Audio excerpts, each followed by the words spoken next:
ಚಿತ್ರದುರ್ಗದಲ್ಲಿ ಒಂದು SC/ST ಸಮಾವೇಶವನ್ನು ಮಾಡಿದ್ದು ಚುನಾವಣೆ ಮೊದಲು.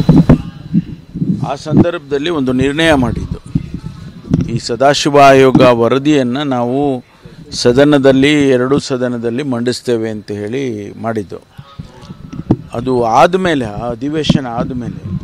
ಅಧಿವೇಶನ ಆಗಿದ್ದು ಚುನಾವಣೆಗೆ ಮೊದಲು, ಆಗ ಇನ್ನೂ ಸರ್ಕಾರ ಇತ್ತಲ್ಲ, ಆ ಸರ್ಕಾರದವರು ಹಿಂದೆ ಬೊಮ್ಮಾಯಿಯವರು ಅದನ್ನು ಒಂದು ಸಮಿತಿ ಮಾಡಿ, ಕ್ಯಾಬಿನೆಟ್ ಸಬ್ ಕಮಿಟಿ ಮಾಡಿ ಇದನ್ನು ರಿಜೆಕ್ಟ್ ಮಾಡಿ ಬೇರೆ ಸಬ್ಜೆಕ್ಟನ್ನು ತಗೊಂಡು ಅವರು ಮೀಸಲಾತಿಯನ್ನು ಹೆಚ್ಚು ಮಾಡಿ ಕೇಂದ್ರಕ್ಕೆ ಶಿಫಾರಸು ಮಾಡಿದ್ದಾರೆ.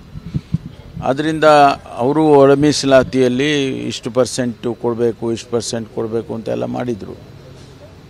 ಈಗ ನಾವು ಅದನ್ನು ಪುನರ್ ಪರಿಶೀಲನೆ ಮಾಡಿ, ಕಾನೂನಾತ್ಮಕವಾಗಿ ಆಗಿಲ್ಲ, ಅದು ಕಾನೂನಾತ್ಮಕವಾಗಿ. ರಾಜಶೇಖರನ್ ಗಾಣದ ಎಣ್ಣೆ ಬಿಸ್ನೆಸ್ ಮಾಡಿ ತಿಂಗಳಿಗೆ 5 ಲಕ್ಷ ಗಳಿಸ್ತಿದ್ದಾರೆ.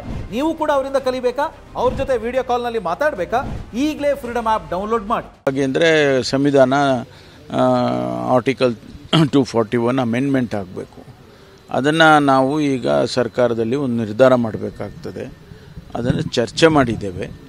ಅದನ್ನು ಯಾವ ರೀತಿ ಸರ್ಕಾರ ನಿರ್ಧಾರ ಮಾಡುತ್ತೆ ಅನ್ನೋದು ಕ್ಯಾಬಿನೆಟ್ಟಿಗೆ ತಂದು ಮಾಡಬೇಕು. ಈಗ ಸದನದಲ್ಲಿ ಹೋಗೋಕ್ಕಾಗೋದಿಲ್ಲ, ಯಾಕೆಂದರೆ ಸದನದಲ್ಲಿ ಅವರು ರಿಜೆಕ್ಟೇ ಮಾಡಿಬಿಟ್ಟಿದ್ದಾರೆ ವರದಿಯನ್ನು.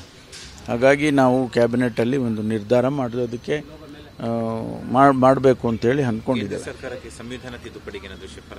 ಅದೇ ಈಗ ಅದು ಸಬ್ಜೆಕ್ಟ್ ಬರಬೇಕಲ್ಲ, ಬಂದ ಮೇಲೆ ತೀರ್ಮಾನ ಮಾಡ್ತೀವಿ. ರಾಜ್ಯ ಎಲ್ಲೋ ಒಂದು ಕಡೆಗೆ ಕೇಂದ್ರಕ್ಕೆ ಶಿಫಾರಸು ಮಾಡುವ ಮೂಲಕ ಕೇಂದ್ರ ಸರ್ಕಾರದ ಮೇಲೆ ಹೊಣೆ ಹಾಕುವಂತ ಕೆಲಸ ನಡೀತಾ ಇದೆ. ಅಲ್ಲ, ಹೊಣೆ ಅವ್ರು ಹಾಕೋದಕ್ಕೆ ನಾವೇ ಅಮೆಂಡ್ಮೆಂಟ್ ಮಾಡೋದಿದ್ರೆ ನಾವೇ ಮಾಡ್ಬೋದಲ್ಲ. ಅಮೆಂಡ್ಮೆಂಟ್ ಅವ್ರು ಮಾಡಬೇಕು, ಅದಕ್ಕಾಗಿ ನಾವು ಹೊಣೆ ಹಾಕೋದಲ್ಲ, ಅವ್ರು ಮಾಡಬೇಕು ಅಂತ ತಿಳಿಸ್ಬೇಕಾಗ್ತದೆ.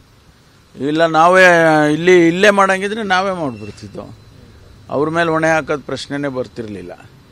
ಅದರಿಂದ ಸಂವಿಧಾನದ ತಿದ್ದುಪಡಿ ಆಗೋದಾದರೆ ಅಲ್ಲೇ ಆಗಬೇಕಾಗ್ತದೆ.